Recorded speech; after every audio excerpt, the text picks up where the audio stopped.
Identify the cultural factors that have a bearing on the social environment. Describe the impact of technological change on society. Explain the causes and effects of changing value system. Critically examine the case for and against social responsibilities of business.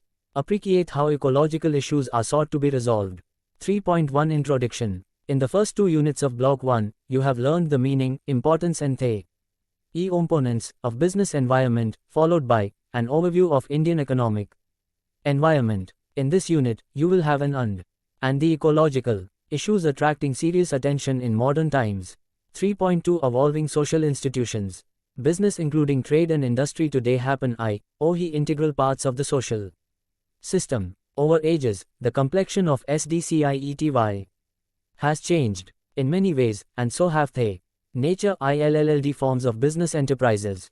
A pluralistic society has evolved from the monistic society OT, the past.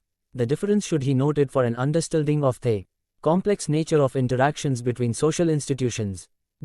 Monistic society. In the monistic society of the past, human activities were undertaken in the context of a single social institution, the village community.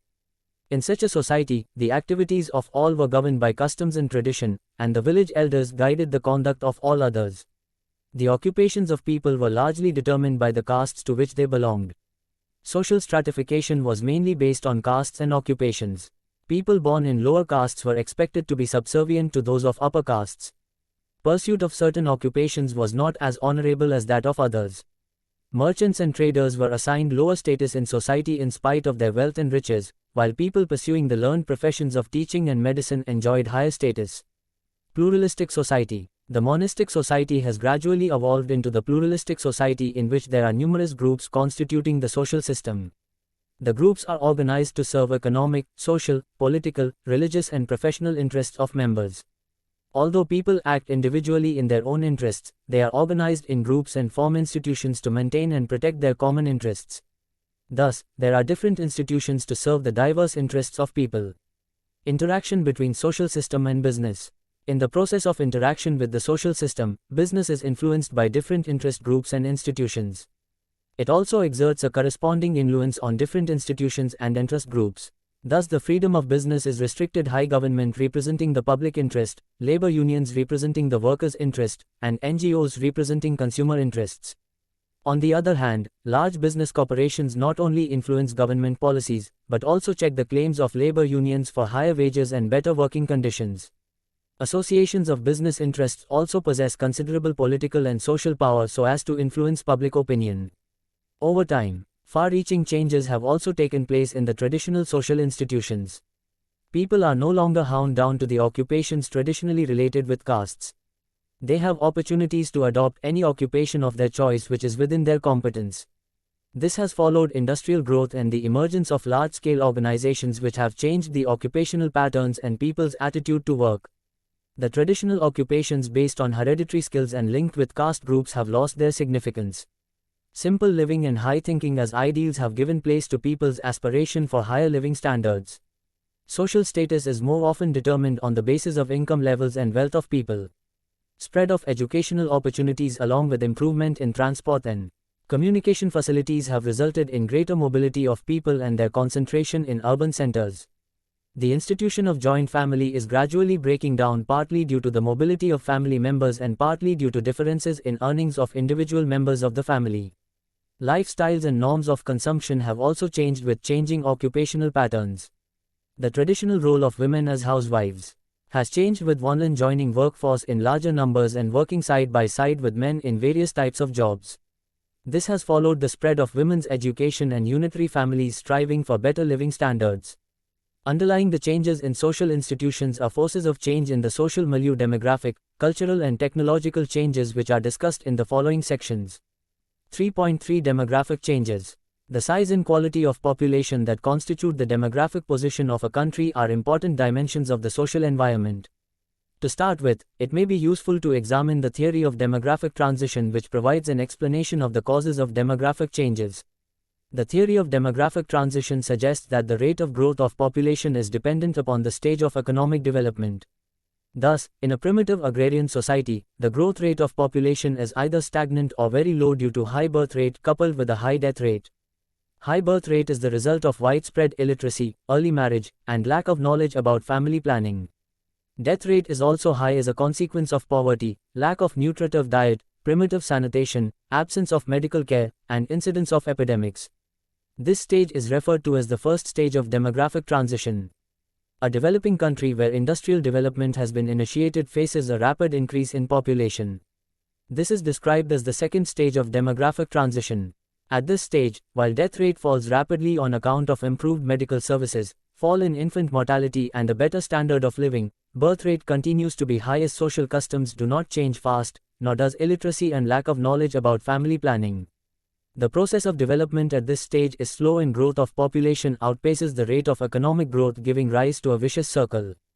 Alongside this stage of population explosion, there is a twilight phase of development wherein large number of poor people who might have otherwise died without the benefits of modern health technology or death control devices are saved. But these survivors continue to live in a state of substandard health, poor nutrition, and poor educational attainment, which erodes the quality of human life. The third stage of demographic transition is related with developed countries. The birth rate at this stage declines faster on account of mass literacy, extensive use of birth control devices, and high standard of living. The death rate also falls considerably due to public health measures. Demographic changes in India. From the above description of the stages of demographic transition, it would appear that India is in the second stage of transition. However, to get a clear picture, demographic changes in India need to be studied with respect to both quantitative and qualitative aspects of population. The quantitative aspects of change are manifested in the size of population, growth rate and density of population, while the qualitative aspects of change are reflected in the life expectancy, age and sex composition, rural-urban distribution, literacy, etc. 3.3.1 Quantitative aspects. India has been the second largest populated country in the world next to China. The size of India's population increased from 36.10 crore in 1951 to 84.39 crore in 1991. It is likely to cross the 100 crore mark by 2000 AD. The rate of growth of population is a function of migration, birth rate and death rate. In India, the change in population caused by net migration as a proportion of total population is insignificant. Thus, it is the difference between birth rate and death rate which measures the growth rate of population. Till the 60s, the death rate has been falling faster than the birth rate. The rates conform to the general trends of the second stage of demographic transition, as shown in the above table. During 1951 to 71, there was no significant fall in the birth rate while the death rate continued to decline.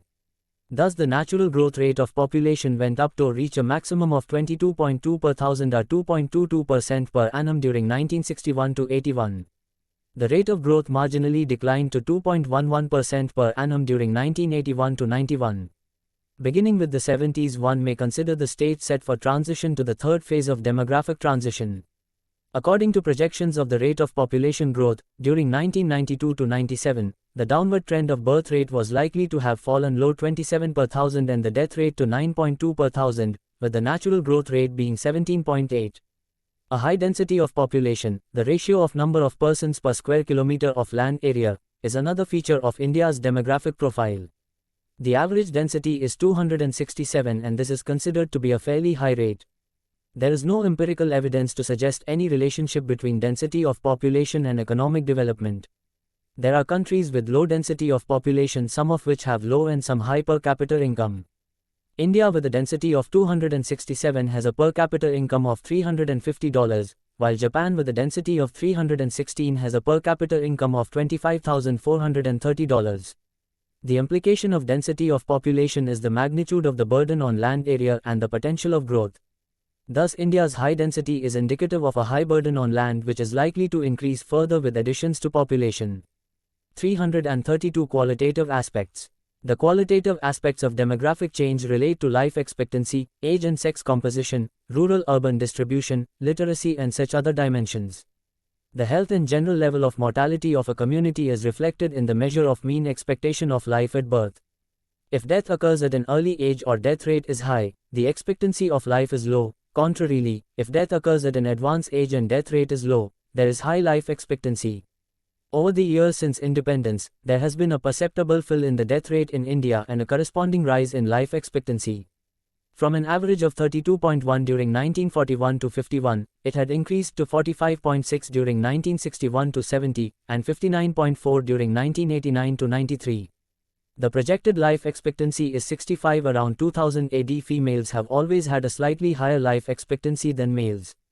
Even though life expectancy has been rising in India, the average expectancy is much lower than that in many Asian countries like China, 68.8, Thailand, 69.2, Sri Lanka, 72.9, Malaysia, 70.9, Republic of Korea, 71.3. State-wise, there has been considerable differences in life expectancy. In Kerala, life expectancy has been 72.0 during 1989 to 93. It has been 66.4 in Punjab, 64.2 in Maharashtra, 61.5 in West Bengal, 55.9 in UP, 55.5 in Orissa, 54.9 in Assam, and 54.0 in Madhya Pradesh during the same period. The implication of rising life expectancy may be an increasing pressure on the job market. People at retirement age being yet to work may seek extension of fresh employment. The number of joint or multi-generational families may tend to rise along with the rise in the average size of households. Age composition. Changes in age and sex composition are worth noting mainly because these reflect changes in the size of working population and job seekers, and the role of women in society. The data show what may be called a bottom-heavy age pyramid, the proportion of young in the total population being substantially high and growing. The age distribution also indicates the dependency ratio i.e., the average number of dependents on an earning person. The dependency ratio of the Indian population works out to about 50%, taking into account the unemployed persons in the working age group, 15 to 59. This level of dependency ratio acts as a drag on production and improvement in living standard.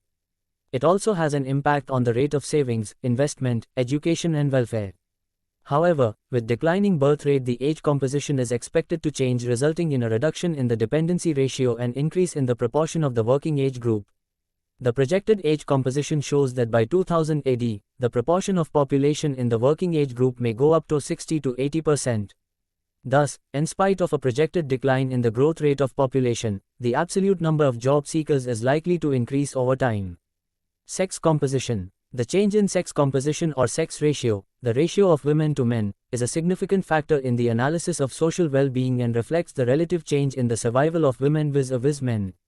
In India, the population of females per 1,000 males shows a declining trend from 962 in 1901 to 930 in 1971 and 929 in 1991. A higher ratio of males in the population is associated with a rising tendency towards masculinity.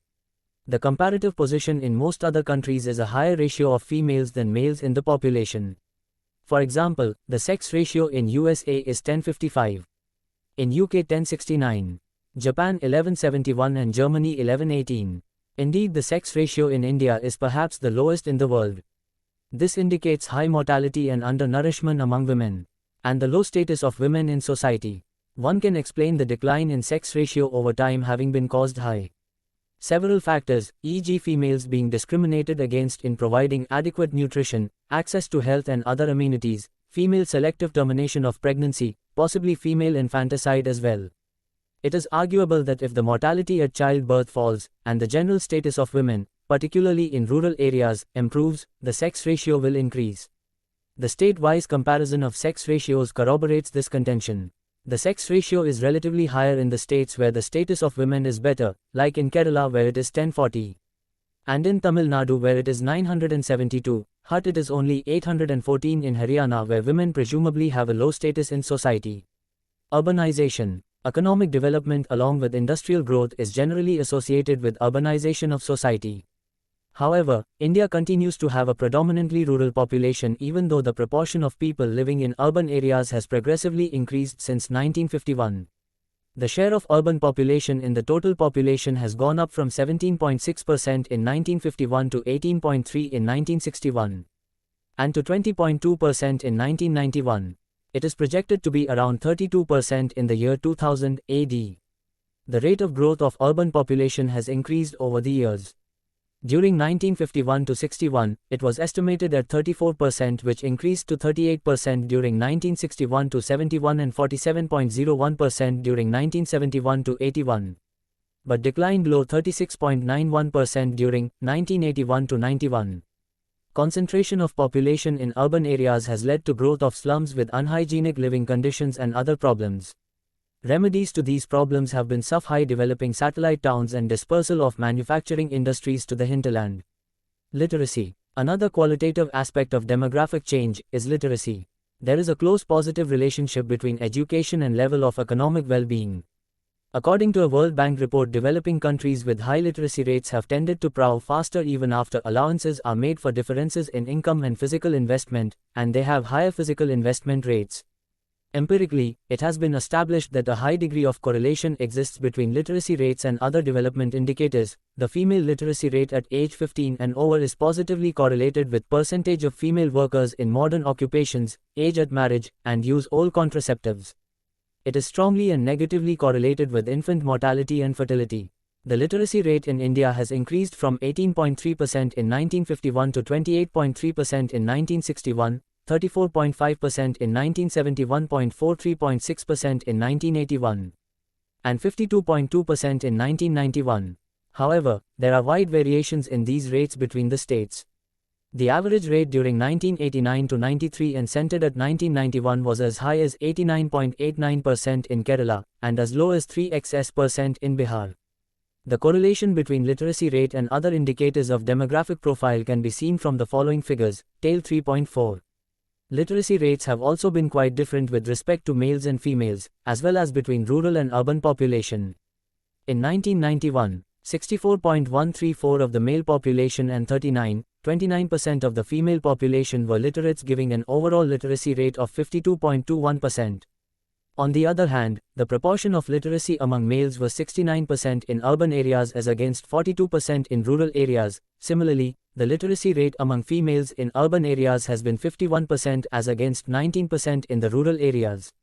Literacy rates have also been quite different with respect to males and females, as well as between rural and urban population.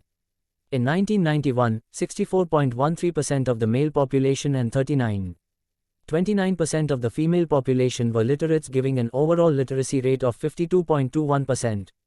On the other hand, the proportion of literacy among males was 69% in urban areas as against 42% in rural areas. Similarly, the literacy rate among females in urban areas has been 51% against 19% in the rural areas.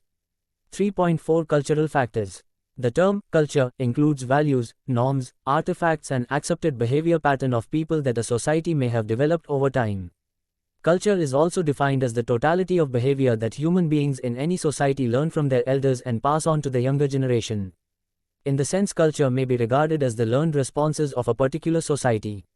The cultural change which has taken place and is still continuing in our country has been caused by the advancement of science and technology, growth of large-scale industries, and improvement in the systems of transport and communication within and across the borders of India. Industrial development has created demand for varied types of goods and services, changed people's tastes and preferences, which in turn have influenced their habits and customs. Religion. Religion is an important element of culture. It governs people's attitude towards human activities, their moral values and ethics. In India, the prejudice against business, perceived to be concerned with making money as a way of life, originated with religion. It has changed substantially over time. Honesty, truthfulness, and sympathy for people in distress are certain fundamental values which go with religion and are still cherished by people. However, while religion as a social force has provided strong emotional bonds among people, religious orthodoxy has made people sectarian in outlook, dogmatic and intolerant of others' views. The Indian society includes people who follow different religions. Within particular religious communities, there are different sects and cults. People practice religious rites according to their own faith. Their beliefs, habits and customs as also values reflect their religion in many ways. In this context, secularism is regarded as a valued aspect of Indian culture. It refers to the idea that the state, moral principles, education, etc., should be independent of religion. The Constitution of India has laid down that while people will be free to pursue their own religion, the state will be independent of any religion. India is thus declared as a secular state. While people follow their own religious practices in their private and social life, that does not affect their work life. The importance of secularism will be appreciated if we examine its beneficial effects. First, there is no discrimination expected to be Values. Values constitute another important element of culture. People in every society have basic convictions that certain modes of conduct or goals are desirable. These are known as values. Value system represents a set of values with priority ordering based on their relative importance. It prompts individuals and groups to distinguish between what is right and what is wrong, what ought to be, and what ought not to be. Values may be classified into different types to identify their relative importance in the social context. Thus, we may distinguish between theoretical values, truth and rationality, economic values, material gain and practicability, social values, love of people, equality, political values, acquisition of power, religious values, morality, righteous conduct, and utilitarian values, maximum good for the maximum number. The priority accorded to particular values may differ depending on the culture and tradition of societies, or it may differ between interest groups within a society. Thus, values which predominate in Western societies differ from those that prevail in Asian countries. However, values are not necessarily static. Religious values predominated in the Western world in the Middle Ages. A complete reversal has taken place through the intervening centuries. Acquisition of money and wealth, economic values, considered vices in the Middle Ages became major virtues in the era of capitalism. This has happened also in the underdeveloped countries at a later stage. During the last 50 years since independence, people in India have imbibed modern Western values, particularly in urban areas. Emphasis has been and is shifting from religious and social values to economic and political values. 3.5 Technology and social change. Advancement of technology has been one of the most important factors causing far-reaching social changes. In a dynamic social setting, technology often operates as a multiplier.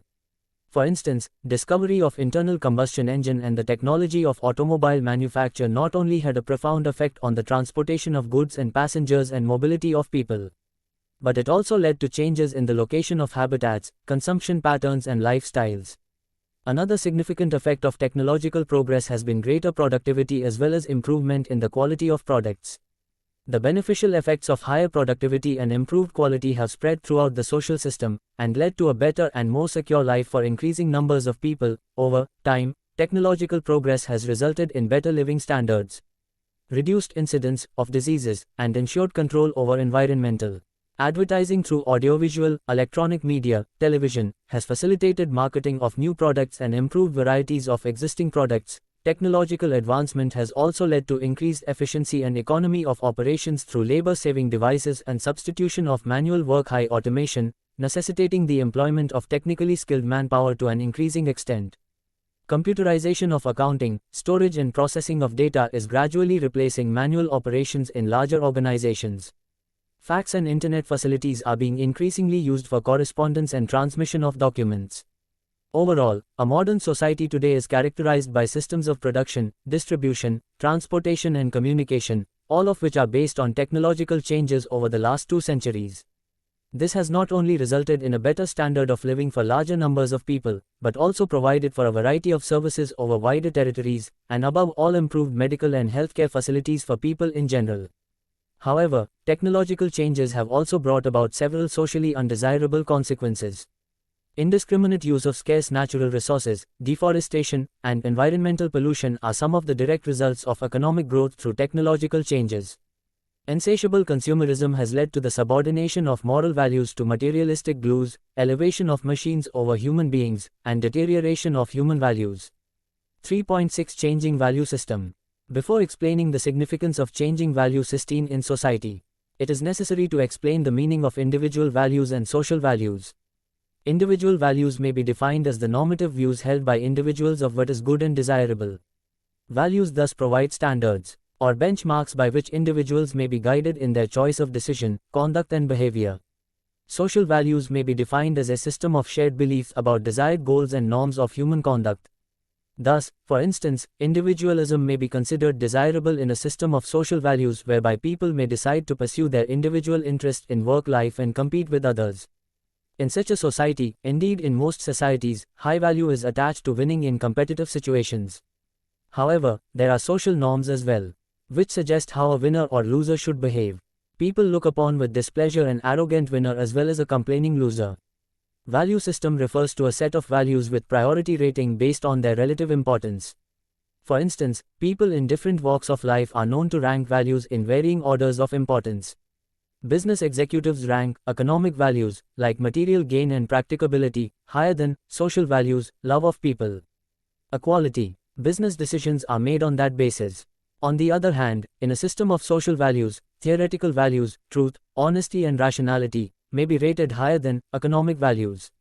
Again, in a system of social values, religious values, morality, righteousness, may be fated higher than all other values. We have discussed earlier, section 3.4, the types of values which may be distinguished for identifying their relative importance. The stability of a society depends, among other things, on its value system. The development of a society cannot be thought of without making note of the value system. However, values and value systems are not static concepts. Value systems may change. Indeed, traditional value systems have yielded place to modern value systems in many societies. This has also happened in India, particularly with the urban population, and the process of change is also noticeable in rural areas. The nature and causes of change are outlined below. 1. With the spread of education and awareness of value systems in economically developed countries, greater importance is now attached to economic values and pursuit of material gain. Practicability of decisions are increasingly reflected in the conduct of people. Similarly, political values which emphasize acquisition of power as desirable have provided a large section of educated Indians. Consequently, social values and religious values have lost their importance. 2. Industrial growth and recognition of the importance of trade, money and exchange operations have led people to believe that earning profit, accumulating wealth, lending money and investing capital could not be prejudicial to society. Pursuit of self-interest and individualism as cherished values have swept the outlook of many in recent times. At the same time, erosion of moral values like righteousness, honesty and truthfulness seems to threaten the social fabric. 3. Increasingly, there has been growing consciousness of the need to imbibe democratic norms, establishing equality of rights, as a result of which certain cultural values like legitimacy of human dignity and recognition of human rights have been growing in importance. Business values. Business values are known to influence social values in no small degree. The business class exerts considerable influence on institutions and interest groups due to its social and political power and ability to mold public opinion on social issues. The power of big business houses over government policies is a long-established fact. To quote Miliband, the state in capitalist society, published in 1969, control by business of large and crucially important areas of economic life makes it extremely difficult for governments to impose upon it policies to which it is firmly opposed. Referring to the reformist zeal with which the Labour Party came to power in Britain in 1967, Miliband noted that the Labour government had to hold private talks with the business community to convince them that their views will be of central importance in the government's planning of its economic policies. Values which govern decision-making in corporate enterprises may be said to consist of individual values, group values, values of the constituents of the socio-economic environment, customers, suppliers, competitors, government agencies, and cultural values of the society. Business values consist of the criteria which define what constitutes good business, what objectives are desirable to pursue, and whose interest should business serve. Should business be conducted to serve the private interests of only the owners? Should executives be guided in their action only with an eye to maximizing profits irrespective of the means adopted for the purpose? Should workers be entitled to share in the prosperity of the business? Answers to these and similar questions reflect the value system of society. With the change in social values and with a view to bringing about a change in business values, Government of India has enacted various social legislations. These include prevention and control of air and water pollution, environment protection, payment of productivity and profit bonus to employees, consumer protection and consumer welfare, prohibition of Benami transactions, etc. At the same time, large business corporations have been conscious of their social responsibilities, that is, their responsibilities towards the shareholders, including the community and public in general. 3.7 Social responsibilities of business. Business activities today have a dominant influence on the life of citizens and the society in different ways. In pre-modern times, it was not necessary for businessmen to be concerned with the social value issues of business, since values were expected to be upheld by market forces. The success of a business in itself was taken as prima facie evidence of the social value of that business over its less successful competitor. This view has been discarded by social scientists in modern times. It is now widely recognized that business not only involves pursuing economic gains resulting from customer satisfaction, it is also a social function involving certain obligations to society, Social responsibility of business refers to the obligation of business firms to adopt policies and lines of action which are desirable in terms of the expectations and interests of society. However, classical economists, Milton Friedman, F. A. Hayek and Giller Buck, held a different view till the early 70s. Let us examine the views against business assuming social responsibilities. 3.7.1 Views against social responsibility of business. 1. The foremost argument against social responsibility of business is that in a free enterprise system, a business executive cannot spend his employers, i.e. owners, money for social purposes. If he does so, he in effect becomes a civil servant, but he was not selected to act as a civil servant. He may not be competent to act as such. He was employed as an expert in running a business, not as an expert in public affairs. 2. The second line of argument is that with free enterprise and division of labor, so long as resources get into the control of the enterprise willing to pay the highest price, the resources will then, on the whole, also be used where these will make the highest contribution to the product of the society.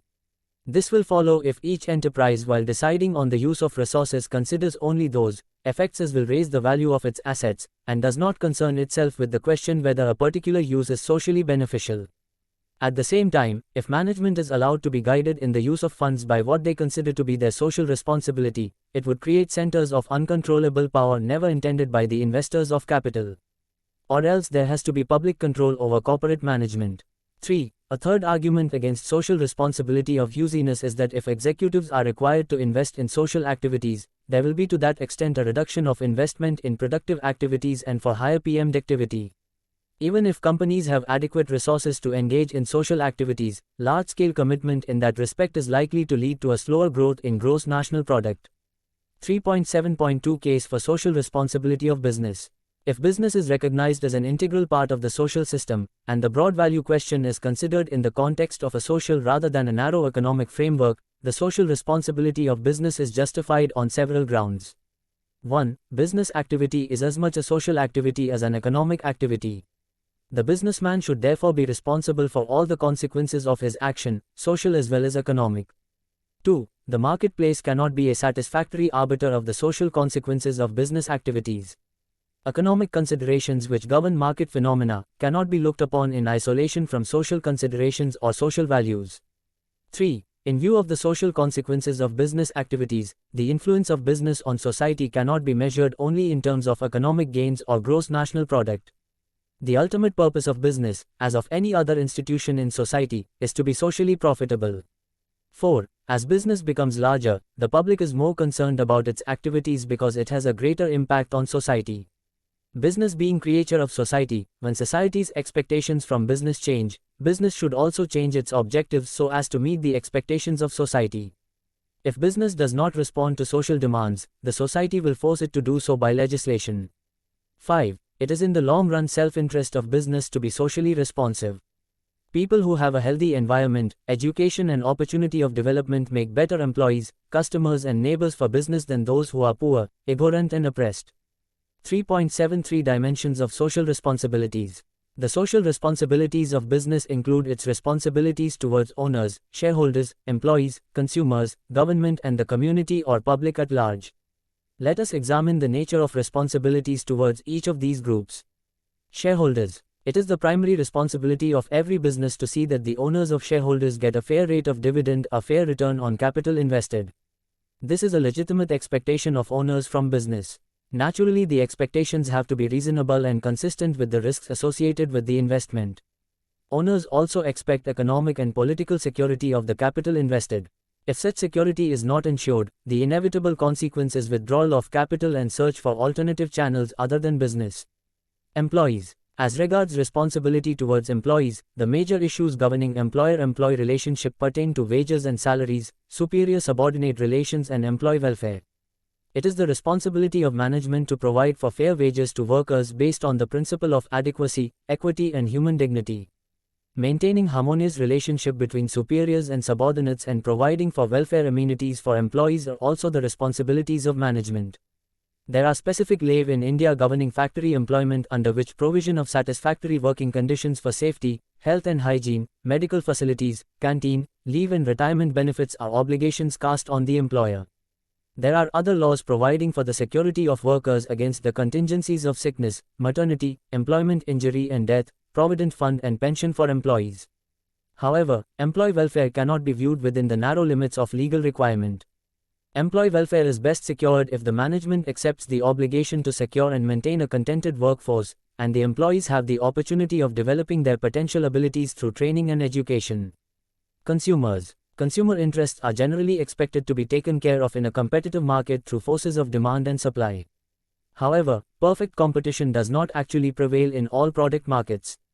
Consumers are also victims of unfair trade practices and unethical conduct of business. Consumer protection has thus been sought through legislation, and non-government organizations, NGOs, have enlarged their activities for upholding consumer interests. These compulsions are avoidable if management assume the responsibility of satisfying consumer needs and desist from hoarding, profiteering, creating artificial scarcity, as also false, misleading and exaggerated advertisements. Besides, it would be in the long-run interest of business if goods of appropriate standards and quality are available to consumers in adequate quantities and at reasonable prices. Government. Social responsibility of business towards government requires that business will conduct its affairs as a law-abiding unit, and pay all taxes and other dues honestly. Management will desist from corrupting public servants or the democratic process for selfish ends, and no attempt will be made to secure political support by money or patronage. Community. Arising out of their social responsibility towards the community and public at large, businessmen are expected to maintain a balance between the needs of business and the requirements of society.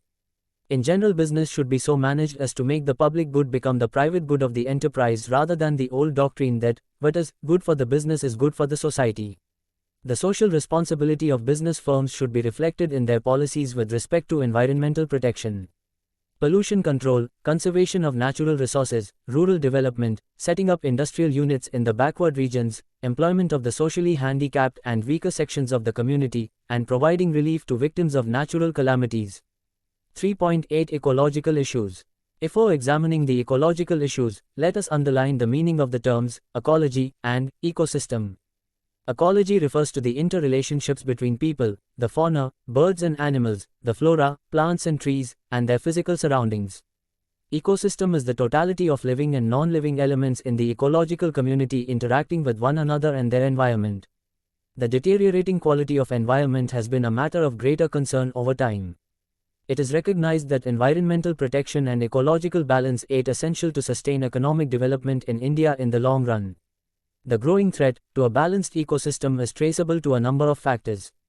1. The pattern of industrial growth has over the years involved the use of hazardous materials and generation of solid wastes like fly ash, phosphogypsum and blast furnace slag. These wastes have posed problems of storage, dumping and treatment.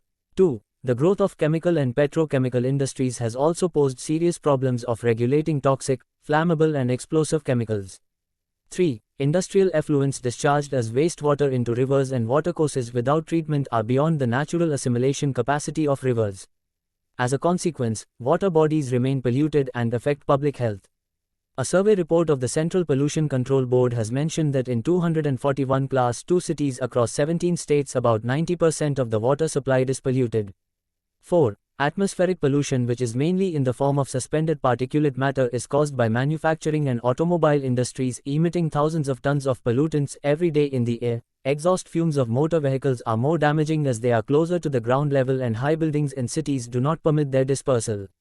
Coal-based thermal power plants also are responsible for atmospheric pollution through emission of gases like sulfur dioxide, nitrogen oxide, etc. This causes acid rains which damage soil vegetation and aquatic life. 5. Degradation of the environment has been caused further by pressure of population and widespread poverty and led to exploitation of scarce resources which are not easily renewable. Indiscriminate use of forest resources and deforestation have followed growing demand for fuel wood and fodder, overgrazing, overexploitation for commercial needs, construction of roads and power projects. Reckless deforestation has caused loss of valuable topsoil and adversely affected soil productivity. 6. Pressure on the ecosystems has been equally disturbing. Indiscriminate exploitation of coral reefs has adversely affected the highly productive marine ecosystems. Large areas of mangroves are under biotic pressure as a result of fishing, pollution of water caused by oil spillage from ships and coastal refineries, and discharge of sewerage and industrial effluents. Wetlands, which are rich in aquatic and bird life, providing food, shelter, spawning and breeding grounds for fishes, are also threatened by weed infestation. Siltation, chemical and organic pollution, etc. 7. Mountain ecosystems are also known to be threatened by deforestation causing erosion of topsoil, thus endangering the security of livelihood of people. The issues and measures to resolve the issues.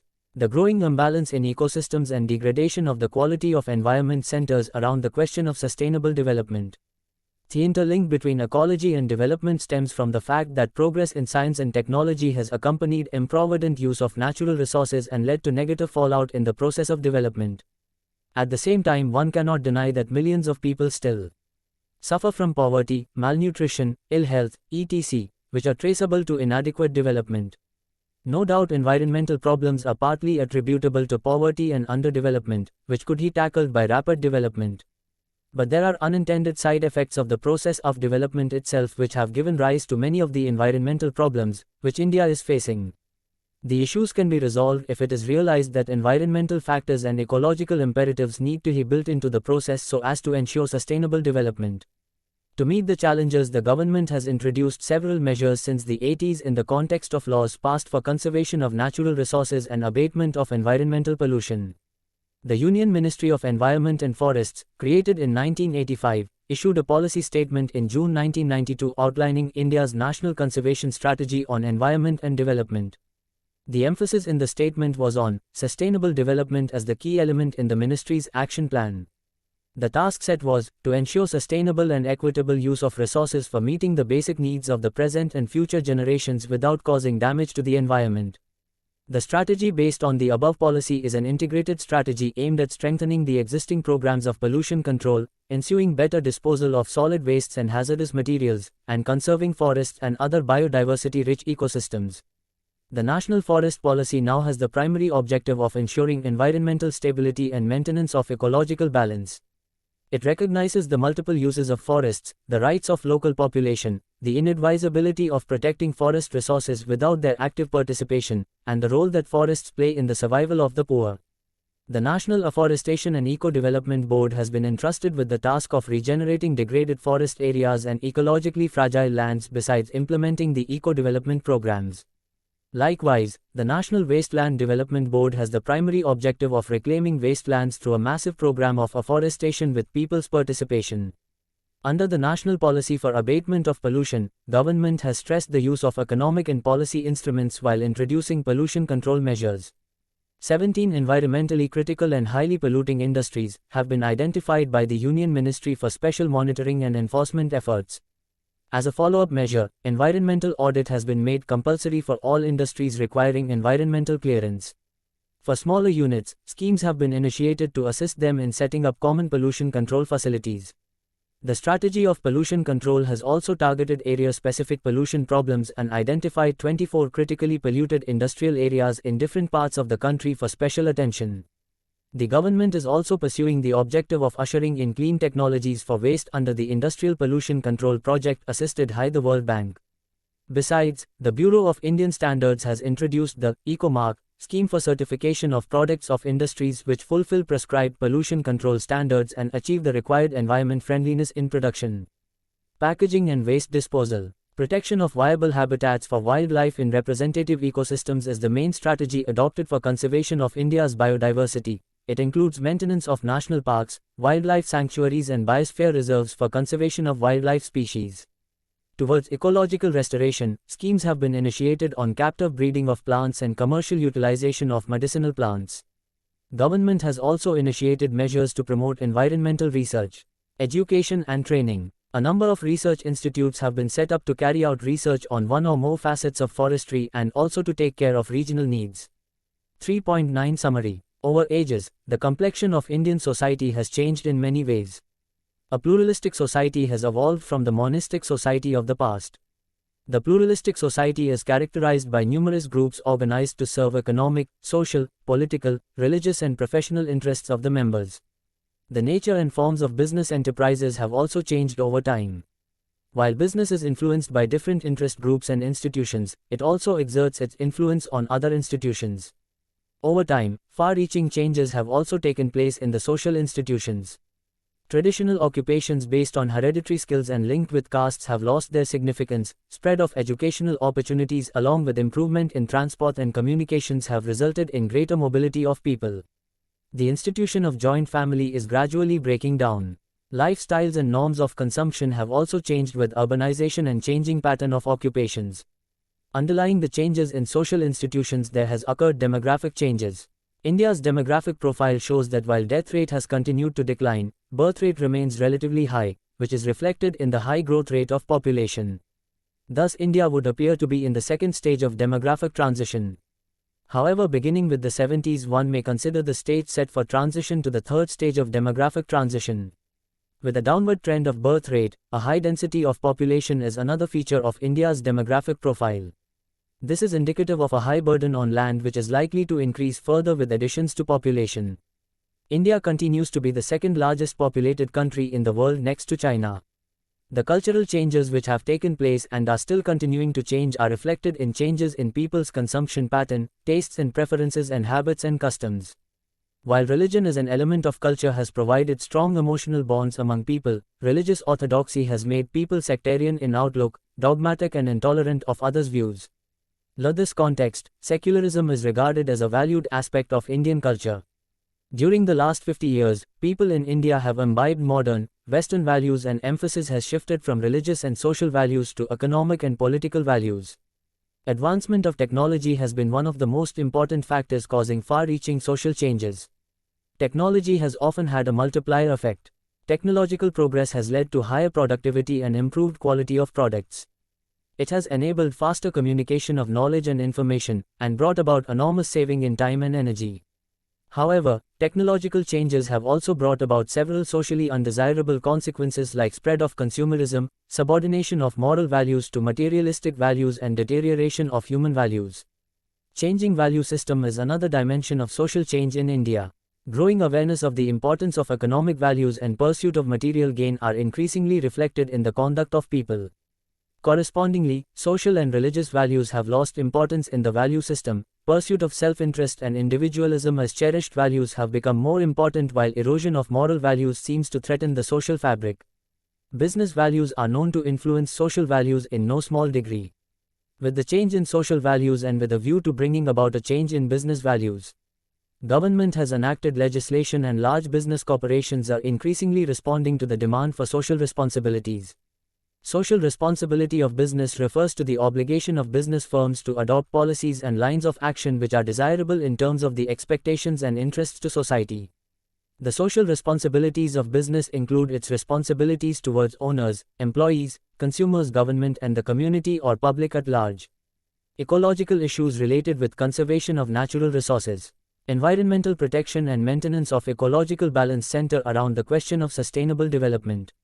The growing threat to a balanced ecosystem is traceable to a number of factors like technological progress, industrial growth, pressure of population and widespread poverty.